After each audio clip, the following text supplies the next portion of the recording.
¿Cómo están? Bienvenidos a un nuevo capítulo de Última Mirada. Mi nombre es Colomba Eichholz y en esta edición vamos a estar conversando de diferentes temas de contingencia, pero en particular sobre la decisión del gobierno de enviar ayuda humanitaria a Cuba por la crisis de desabastecimiento que se vive en el país caribeño.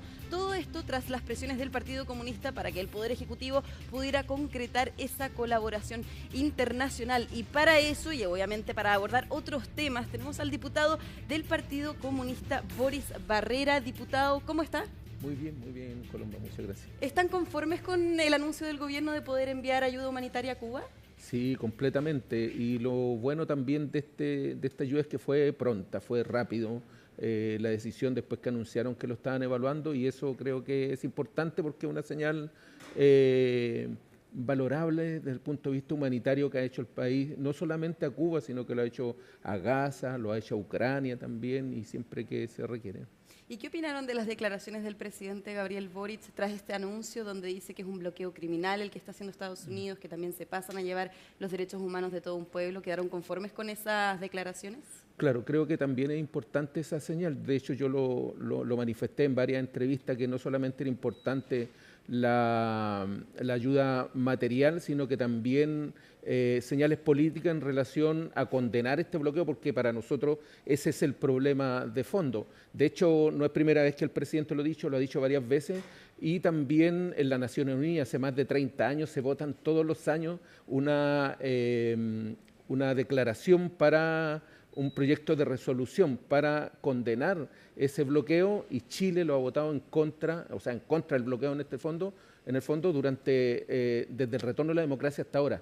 Todos los gobiernos, Elwin, Lago, Frey, Bachelet, Piñera también en sus dos gobiernos lo ha votado en contra del bloqueo. Por lo tanto, creo que es una señal que no solamente ha dado este presidente, sino que todos los presidentes de Chile y presidenta desde el retorno a la democracia, y creo que eso es lo que debiera en el fondo esforzarse más la comunidad internacional para poder terminar con ese bloqueo de una vez por todas, porque eso es lo que mantiene asfixiado a Cuba desde hace más de 60 años, y con esta nueva medida de Donald Trump de prohibir la venta de petróleo, creo que eso ya es una declaración de un genocidio a la gente.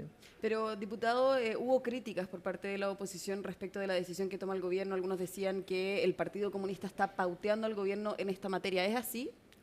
Para nada, nosotros solamente fuimos consecuentes con lo que pensamos. Creemos de que Cuba es un país que ha tomado su rienda de manera independiente, y frente a eso Estados Unidos, de manera unilateral, de manera ilegal también, ha impuesto este bloqueo. Yo encuentro que la actitud de la derecha, la verdad es que es bastante egoísta, mezquina, miserable, lo traté en algún momento, porque aquí lo que se estaba solicitando es ayuda humanitaria. O sea, mira, por ejemplo, ellos pueden estar en desacuerdo con el sistema político, pero aquí hay gente que la está pasando mal.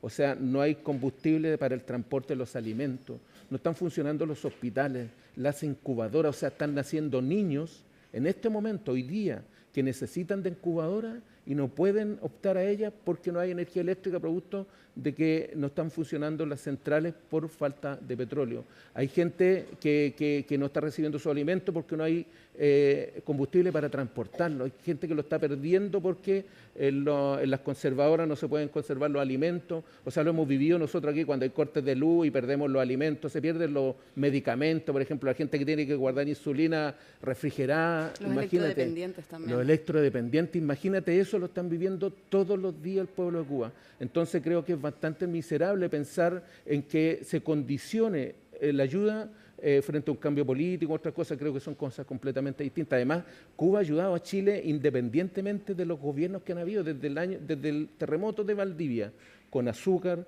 en el gobierno de la Unidad Popular, con azúcar también, donde cada familia donó azúcar para Chile.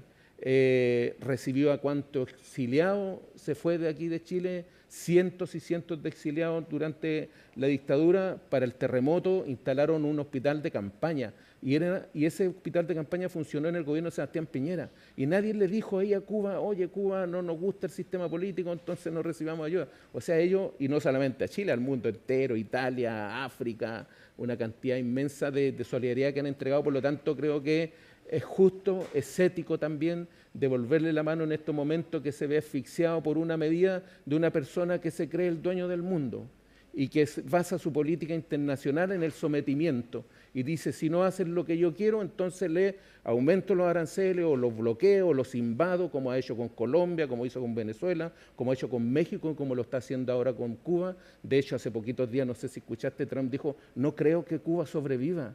O sea, eso es lo que espera él de este país, creo que es súper injusto. Claro, pero lo que dice Donald Trump finalmente también es que el régimen no va a sobrevivir, porque también es un poder de negociación el que está haciendo Estados Unidos, y en ese sentido también Chile, conocimos las declaraciones esta semana del presidente electo José Antonio Kast, primera vez que se refiere a esta situación, dijo que no estaba de acuerdo, y el argumento también de la oposición es poder enviar ayuda humanitaria a cambio de elecciones libres, a cambio de derrocar el régimen cubano. Claro, pero ¿por qué, por ejemplo, esas presiones no se las colocan a Estados Unidos?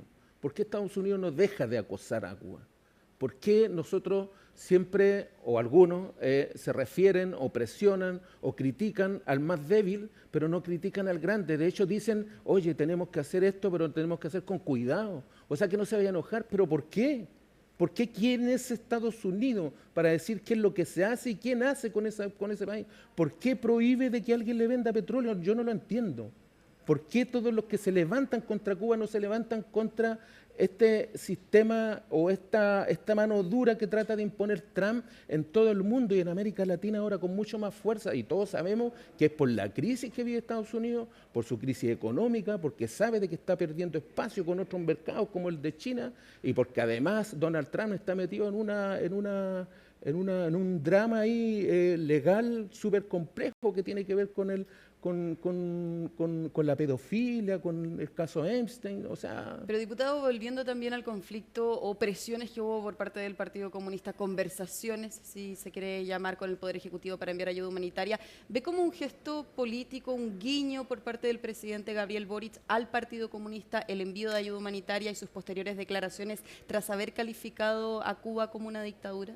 Yo no creo, yo creo que, o sea, a esta altura no tiene, yo creo, para qué hacer guiño, porque está terminando el gobierno. Pero para aunar las fuerzas sí, de la futura oposición. Lo que pasa es que, por ejemplo, esto ya lo hizo ya cuando pasó un huracán por Cuba, y no le preguntó a nadie. Solamente lo hizo porque el país tiene fondos para esto y creía de que en ese momento era importante la ayuda humanitaria a Cuba, y yo lo valoro. Creo que es importante, pero como lo ha hecho con Cuba, lo hizo también con Gaza y lo hizo con Ucrania. A pesar, mira, por eso te digo que la actitud de la derecha es bastante miserable. A pesar de que yo no comparto el gobierno de Ucrania, por ejemplo, creo que su presidente es un dictador que está apoyado y que apoya a grupos neonazis, que ha proscrito partidos, que ha censurado la prensa. Sin embargo, a pesar de esa diferencia que yo tengo con ese presidente, nunca he dicho nada por la ayuda humanitaria que ha hecho Chile a Ucrania a través de organismos internacionales, tal como lo está haciendo con Cuba, porque creo que una cosa tiene que ver con su sistema político, con sus dirigentes, y otra tiene que ver con la ayuda humanitaria. Y esa condicionar a la ayuda humanitaria, a acciones de los presidentes, creo que es miserable. ¿Y qué pasa con estas protestas que el Partido Comunista de hecho quiere realizar el 11 de marzo cuando llegue el secretario de Estado de Estados Unidos, Marco Rubio, al cambio de mando? Creo que qué bueno que me hiciste esa pregunta. Creo que es súper importante aclarar eso. Primero que nada, no he visto ni una declaración ni llamado del Partido Comunista a protestar. Ni una, cero. Lo único que vi fue una declaración que nos salió en un medio de prensa de un llamado que hacen organizaciones de solidaridad con Cuba a protestar contra Marco Rubio, y a mí me preguntan qué opino sobre esas protestas. Y yo opino de que si son pacíficas, cualquier persona tiene derecho a protestar en Chile porque hay libertad de expresión, se supone, y si esta se desarrolla de manera pacífica. ¿Sabes qué? La misma opinión la dieron varios dirigentes, entre ellos, por ejemplo, leí una del senador Insulza, y dice lo mismo que dije yo.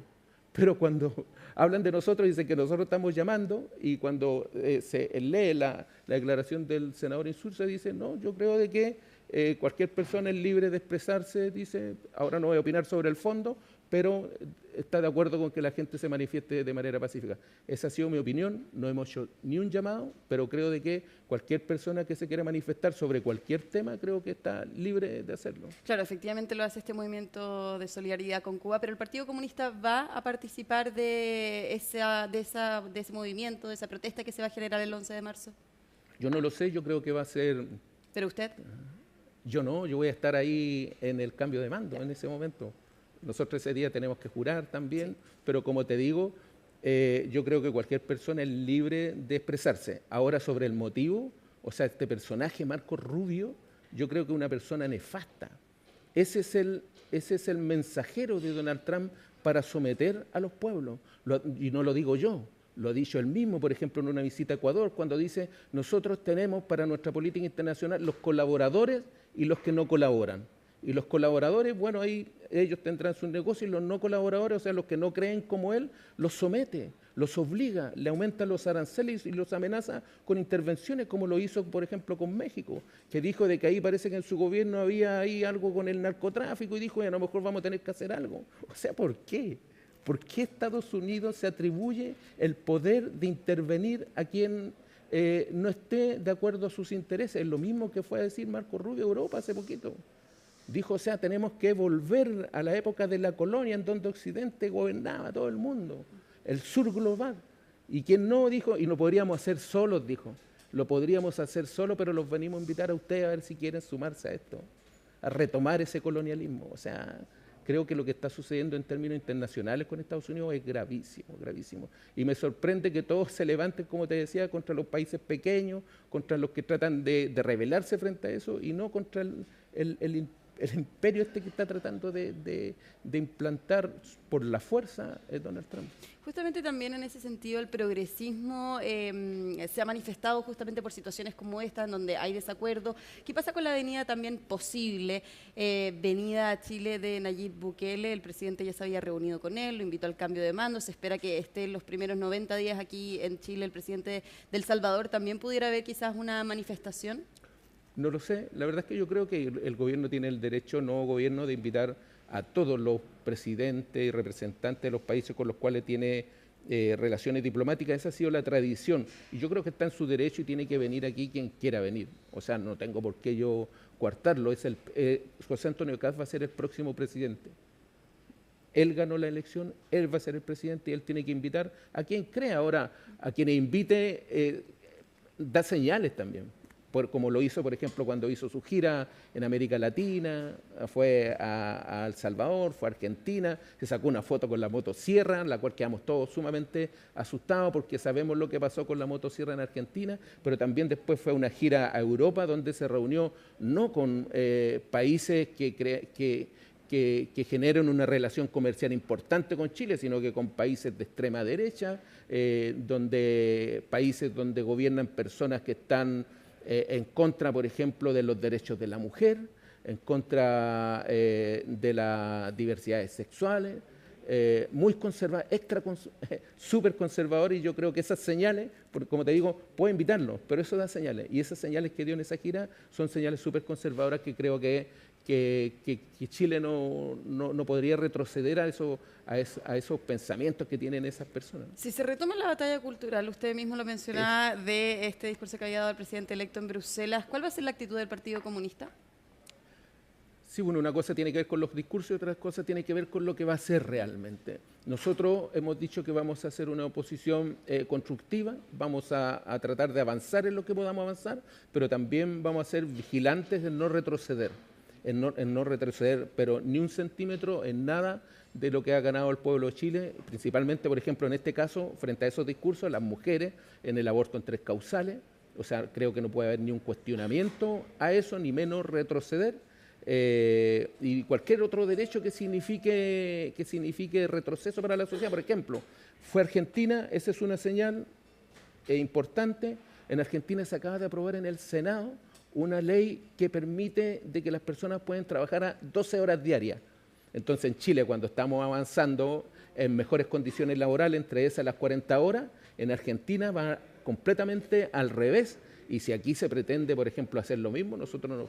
Claro, pero el presidente electo también ha hecho el punto de que Javier Milei es diferente a lo que va a ser su gestión. Ahora, su gestión sí, diputado, va a estar marcada por prioridades legislativas en cuanto a materia de seguridad y también economía. ¿Cuál va a ser el voto del Partido Comunista en proyectos de ley que presenta el Ejecutivo en materia de seguridad, considerando también el rechazo de su partido en el fast track legislativo de este gobierno en materia de seguridad?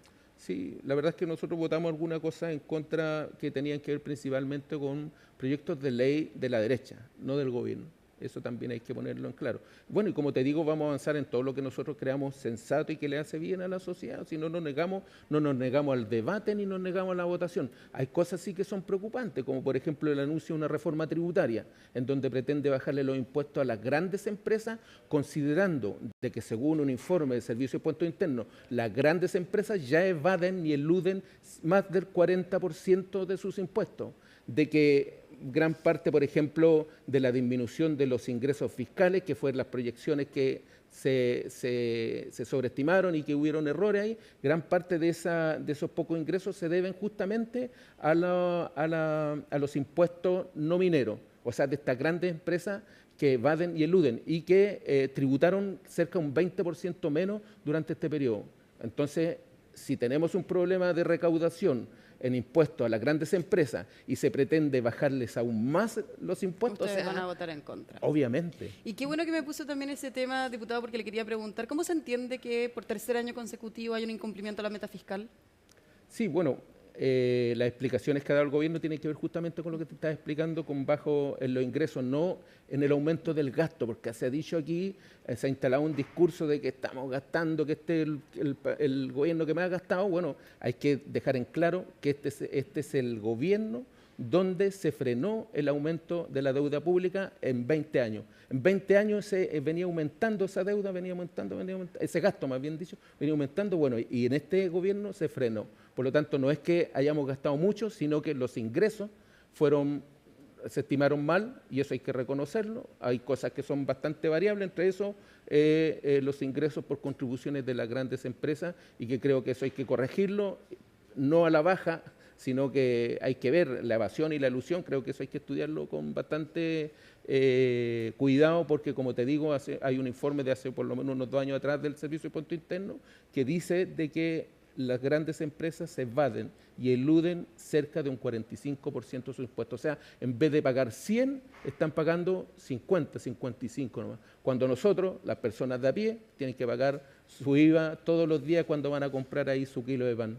Pero hay dos temas separados. El primero, ¿usted considera, conociendo este incumplimiento a la meta fiscal por tercer año consecutivo, que Javier Martínez es la mejor directora de presupuestos de la historia, que había sido la declaración del ministro Marcel en su momento?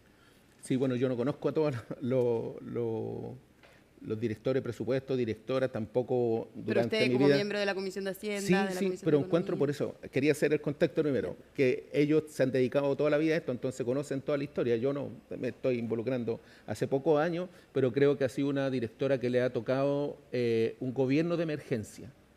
El actual. Este gobierno ha sido el gobierno de emergencia porque se topó con una economía que venía súper mal producto de la pandemia.